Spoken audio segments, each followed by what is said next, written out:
குப்பை அள்ளுகிற தொழிலை குப்பை அள்ளுகிறவர்களே செய்ய வேண்டும், அரசு பணியாளர்களாக அவர்களை மாற்ற வேண்டும் என்கிற அந்த கோரிக்கையில் நமக்கு மாற்று கருத்து இருக்கிறது.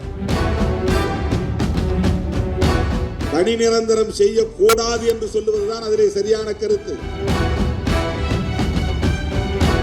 குப்பை அள்ளுகிறவர்களின் பிள்ளைகளே குப்பையை அள்ள முடியுமா, அள்ள வேண்டுமா? அண்மையிலே தூய்மை பணியாளர்கள் பிரச்சனை. தூய்மை பணியாளர்கள் என்றால் அவர்கள் தலித்துகள், தலித்துகள் என்றால் அங்கே சிறுத்தைகள். ஏன் திருமாவளவன் இந்த அரசை எதிர்த்து போராடவில்லை? இப்படி விமர்சனங்களை கொண்டு போகிறார்கள். மூன்றாவது நான்காவது நாளே தோழர் சிந்தனை செல்வன் அங்கே போனார். ஐந்தாவது நாள் அக்கா நினைவு நாளை முடித்துக் கொண்டு நள்ளிரவில் நான் அங்கு போய் சேர்ந்தேன். 1 மணி நேரம் அவர்களோடு இருந்தேன். அதற்கு அடுத்து 6வது நாள் முதலமைச்சரை சந்தித்து இந்த பிரச்சனையை எடுத்து பேசினேன்.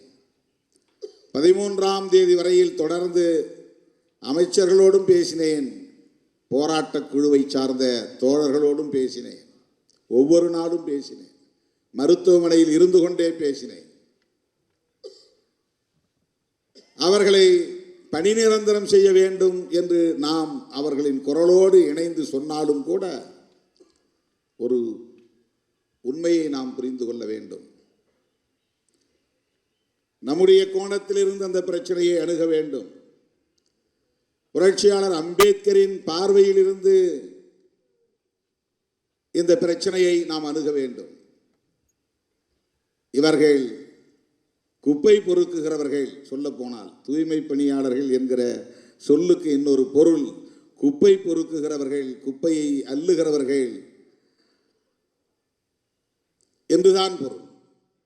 குப்பையை அள்ளுகிறவர்களை பணி நிரந்தரம் செய்து அந்த தொழிலையே நீங்கள் செய்து கொண்டிருங்கள் என்று சொல்லுவது எந்த வகையிலும் ஏற்புடையதல்ல. அதிலிருந்து மீள வேண்டும் என்பதுதான் நம்முடைய போராட்டம். அந்த தொழிலை செய்யக்கூடியவர்கள் தொடர்ந்து அதை செய்யக்கூடாது. மலம் அள்ளுபவனே மலம் அள்ளட்டும், சாக்கடையை சுத்தம் செய்கிறவனே சாக்கடையை சுத்தம் செய்யட்டும், குப்பையை அள்ளுகிறவனே குப்பையை அள்ளட்டும் என்கிற அந்த கருத்துக்கு இது வலு சேர்ப்பதாக இருக்கிறது. அரசு ஊழியர்கள் ஆக்குங்கள், பணி நிரந்தரம் செய்யுங்கள். ஒரு அம்பேத்கரின் மாணவனாக இருந்து, பெரியாரின் பிள்ளையாக இருந்து இதை நாம் வலுவாக சொல்ல முடியாது. குப்பை அள்ளுகிற தொழிலை குப்பை அள்ளுகிறவர்களே செய்ய வேண்டும், அரசு பணியாளர்களாக அவர்களை மாற்ற வேண்டும் என்கிற அந்த கோரிக்கையில் நமக்கு மாற்று கருத்து இருக்கிறது. சொல்ல போனால் அதை எதிர்த்துதான் நாம் பேச வேண்டும்.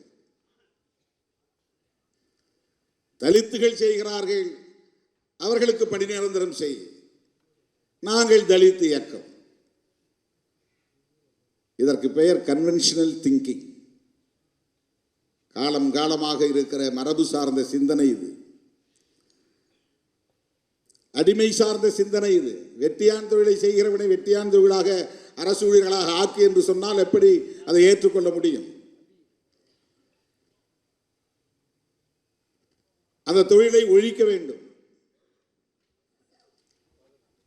பணி நிரந்தரம் செய்யக்கூடாது என்று சொல்லுவதுதான் அதிலே சரியான கருத்து. குப்பை அள்ளுகிறவர்களின் பிள்ளைகளே குப்பையை அள்ள முடியுமா, அள்ள வேண்டுமா? தலித்துகளின் பிள்ளைகள் தான் குப்பைகளை அள்ள வேண்டுமா?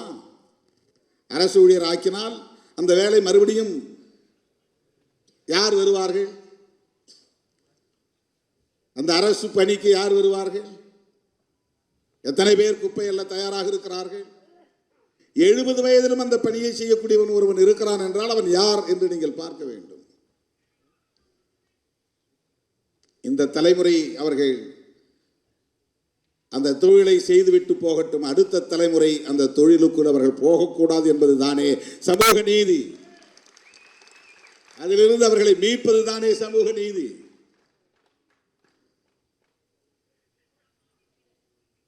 தொழில்நுட்பத்தில் வளர்ச்சியடைந்த நாடுகளுக்கு இது போன்ற சிக்கல்கள் இல்லை.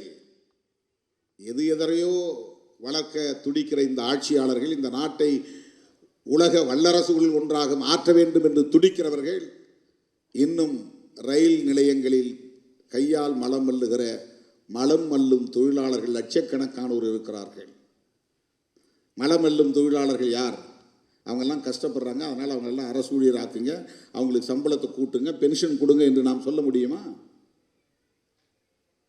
குப்பை அள்ளுகிறவர்களை அப்படியே குப்பை அள்ளட்டும், அவர்களை அரசு ஊழியர்களாக்குங்கள், அவர்களுக்கு பென்ஷன் கொடுங்கள் என்று நாம் சொல்ல முடியுமா? ஆக தலித்துகள் பிரச்சனை என்றால் திருமாவளவன் தான் பேச வேண்டும் என்று சொல்லுகிற அந்த புத்தியே ஒரு சாதி புத்தி. அது வேங்கவேல் பிரச்சனை என்றால் திருமாவளவன் தான் பேச வேண்டும் என்று சொல்லுகிற புத்தியே சாதி புத்தி. அது ஏன் அதிமுக பேசக்கூடாது? வேங்கவேல் பிரச்சனை மக்கள் பிரச்சனை இல்லையா? அதிமுகவுக்கு அதில் பொறுப்பு இல்லையா? வேற கட்சிகள் பேசக்கூடாதா? எல்லோரும் பேச வேண்டுமா இல்லையா?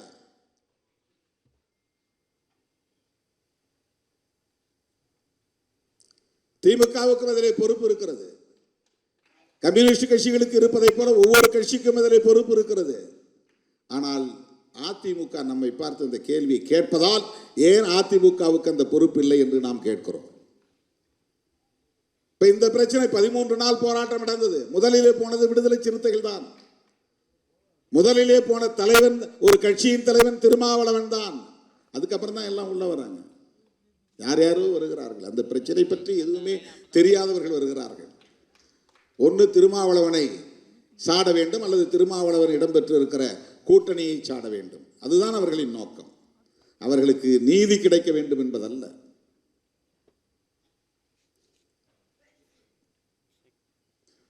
இப்படிப்பட்ட அவதூறுகளை எல்லாம் கடந்து பயணிக்க வேண்டிய ஒரு தேவை நமக்கு இருக்கிறது. அதாங்க சட்டையர் செய்த போது தோழர்கள் எல்லாவற்றுக்கும் திருமாவளவனை விமர்சிக்கிறார்கள். அதற்கு இதுதான் காரணம் என்று விளக்கினார்கள்.